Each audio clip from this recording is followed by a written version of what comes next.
Ce n'est plus une simple escalade, c'est un coup direct là où ça fait le plus mal. Poutine attaque maintenant les États-Unis frontalement.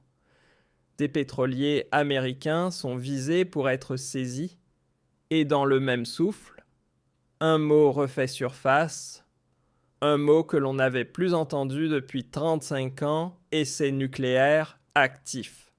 Pour la première fois depuis un demi-siècle, la Russie annonce une détonation nucléaire contrôlée. C'est de la folie. Pendant ce temps, Donald Trump subit une pression mondiale car la moindre mauvaise réaction pourrait faire tout exploser. Ce qui se passe actuellement n'a rien d'un simple cliquetis de sabre, c'est une véritable démonstration de force. Et nous, en Europe, nous nous retrouvons pris entre les deux feux. Alors voyons ce que Poutine prépare réellement et pourquoi cette menace est si dangereuse. Tu l'as sûrement vu partout la semaine dernière, Trump a fait saisir 4 pétroliers russes, une action que Moscou a condamnée comme une provocation inacceptable. Et ce week-end, les Américains ont encore frappé, le 5e navire a été confisqué, et là, Poutine a tiré la sonnette d'alarme. Selon des agences comme Reuters, ce 5e pétrolier a été intercepté dans le cadre du blocus contre le pétrole vénézuélien, malgré qu'il naviguait sous pavillon russe après avoir changé de nom à plusieurs reprises. Rien n'a empêché les États-Unis de l'appréhender, même s'il avait tenté d'échapper au blocus. Et sérieusement, tu penses qu'un type comme Poutine va rester calme après que les Américains lui ont pris non pas 1 ni 2, mais 5 pétroliers, surtout après leur fameux sommet en Alaska, où tout le monde faisait comme s'ils étaient de bons amis? C'est là que la plupart des gens se trompent. Ce n'est pas juste une petite colère passagère. Non, Poutine passe à l'offensive.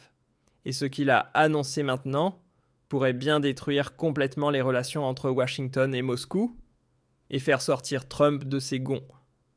Hier, une information est tombée. Le scénario que le monde craignait le plus serait en train de prendre forme. D'après plusieurs sources, Moscou envisagerait de saisir des pétroliers battant pavillon américain et britannique dans l'Atlantique Nord, en mer Noire et dans la mer Baltique en représailles directes aux confiscations américaines. Si cela se confirme et que la Russie passe vraiment à l'acte, alors l'Europe pourrait se retrouver exposée comme jamais. Et si tu penses la même chose, montre-le avec un like. Mais attention car là, les choses deviennent vraiment explosives. Pour Poutine, il ne suffit plus de provoquer le président américain en saisissant des pétroliers. Non, maintenant, il veut l'humilier en public. Et voilà une manœuvre que vous ne verrez pas au journal télévisé. Apparemment, il ferait exprès de laisser des tankers vides naviguer près des côtes américaines pour que les Américains croyant avoir intercepté un gros chargement les arraisonnent sous les projecteurs et se ridiculisent en découvrant qu'ils sont vides. Le journal Bild rapporte que les États-Unis ont intercepté le Marinera, un pétrolier russe qui tentait d'échapper au blocus depuis plus de 2 semaines avec une stratégie désespérée.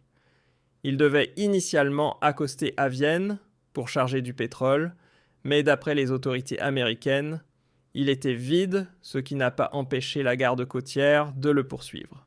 Et là, prenez bien conscience de l'absurdité de la situation, les États-Unis ont poursuivi un navire vide de la mer des Caraïbes jusqu'en Écosse. Ce n'est pas un hasard. Toute cette mise en scène a été orchestrée par Poutine dans le but de les humilier au maximum. Mais ce qui arrive maintenant est encore plus inquiétant et personne n'en parle sur les réseaux. Car les Américains ne sont pas seuls dans cette affaire de saisie de tankers. Les Britanniques sont aussi de la partie. La BBC a confirmé que le Royaume-Uni soutient activement les opérations américaines. Une gifle retentissante non seulement pour Trump, mais aussi pour Londres. Et là, on peut aussi voir une chose très inquiétante. L'Europe n'est pas simplement un spectateur dans cette escalade, elle est en train de redevenir un véritable champ de bataille. Pas seulement pour l'énergie, mais aussi pour l'économie et par effet, boule de neige pour les flux migratoires à venir. Et si tu penses que c'est déjà tout, alors je dois te dire que tu vas être déçu. Car maintenant, ça va devenir vraiment intense. Je l'ai dit dès le début, Poutine est décidément prêt à tirer la fameuse dernière carte. Et ce qu'il entend par là, c'est porter cette guerre à un tout autre niveau. Parce que le Kremlin a officiellement annoncé qu'il envisageait de reprendre des essais nucléaires pour la première fois depuis des décennies, une démarche qui n'a pas été menée depuis la fin de l'ère soviétique, il y a plus de 30 ans maintenant. Des sources proches du dossier indiquent que Moscou pourrait procéder à une détonation nucléaire contrôlée dans les semaines à venir, ce qui marquerait une rupture totale avec les normes internationales établies depuis plus d'une génération. Et c'est vraiment effrayant. Parce que, à part la Corée du Nord, aucun autre pays dans le monde n'a effectué d'essais nucléaires au XXIe siècle. Et beaucoup d'entre nous espéraient que cela resterait ainsi. Mais ce n'est pas tout, la Russie a aussi annoncé qu'elle comptait envoyer des sous-marins nucléaires pour escorter ses pétroliers, ce qui transforme une simple confrontation économique en une situation militaire à très haut risque dans l'Atlantique Nord. Là, des navires vénézuéliens se seraient retrouvés soudain sous pavillon russe, poursuivis par les forces américaines, et cela attise encore plus les tensions.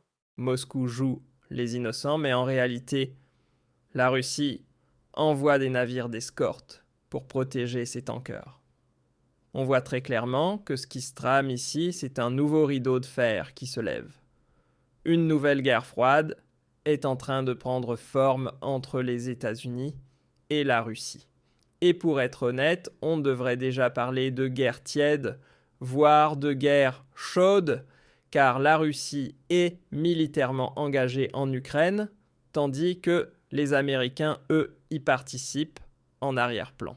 C'est pour ça qu'il faut absolument ouvrir les yeux maintenant. Ce que nous observons en direct, en ce moment même, n'est pas une simple querelle entre deux puissances, c'est un brasier géopolitique qui pourrait réduire le monde entier en cendres. Et une fois cette ligne franchie, il n'y aura plus aucun retour possible. Et Donald Trump, ces derniers jours, a montré à quel point il est devenu imprévisible. Il n'hésite plus à envisager des frappes militaires à répétition. Mais du côté russe, la situation devient, elle aussi, de plus en plus instable. Non seulement les pétroliers de Poutine sont saisis par les Américains, mais en plus, l'Ukraine les frappe un par un. Le dernier en date. Un troisième tanker russe attaqué par des drones, cette fois-ci au large du Sénégal. Les tensions continuent de monter. À ce rythme, la Russie et la Chine vont devoir prendre position clairement ou accepter que ce genre d'agression devienne la nouvelle norme. Et tout le monde connaît ce dicton, si tu pousses quelqu'un toujours un peu plus dans ses retranchements, il finit par se retrouver dos au mur sans qu'il ne lui reste que deux choix possibles, attaquer ou fuir. Et moi je te le dis, sans hésiter, Poutine ne choisira jamais la fuite. Il n'a jamais parlé d'autre chose que de défendre la sécurité nationale de la Russie, et jusqu'à présent, il n'a qualifié le conflit que d'opération spéciale.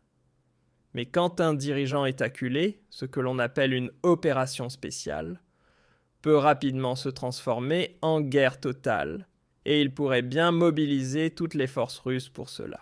Et c'est là que ça devient très dangereux. Aujourd'hui, des centaines de milliers de soldats russes sont engagés dans la guerre en Ukraine. Et Moscou dispose d'un important vivier de réservistes entraînés. Selon certaines évaluations, la capacité de mobilisation russe toucherait jusqu'à des millions de personnes ayant reçu une formation militaire. Si Poutine décide de frapper fort et d'utiliser pleinement ses forces, alors dans un scénario extrême, les lignes de front pourraient être submergées et la situation changer du tout au tout. Pendant ce temps, les Américains ne sont pas en mesure d'intervenir directement à plein régime, étant déjà engagés dans d'autres zones de tension, entre autres en Amérique latine et au Moyen-Orient, avec des opérations qui détournent leur attention. Et l'Europe fracturée, divisée politiquement et souvent incapable de parler d'une seule voix, elle donne parfois l'impression d'être un groupe faible, tiraillé et mal préparé face à ces défis dirigés par des élites qui semblent déconnectées des réalités de leur peuple. Il est temps d'ouvrir les yeux une bonne fois pour toutes, l'Occident y compris. Les États-Unis est en train de jouer avec le feu, un feu qui pourrait embraser la planète entière.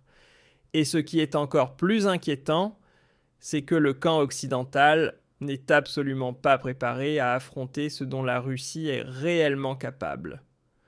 Quant à son allié stratégique, la Chine, inutile même de commencer à en parler. Ce serait une toute autre dimension du conflit. Et maintenant, j'aimerais vraiment avoir votre avis. Pensez-vous que l'Occident cherche délibérément à provoquer la Russie, ou bien sommes-nous simplement en train de perdre totalement le contrôle? N'hésitez pas à me dire ce que vous en pensez dans les commentaires et laissez un like si vous voulez que je continue à vous tenir informé de l'évolution de cette crise.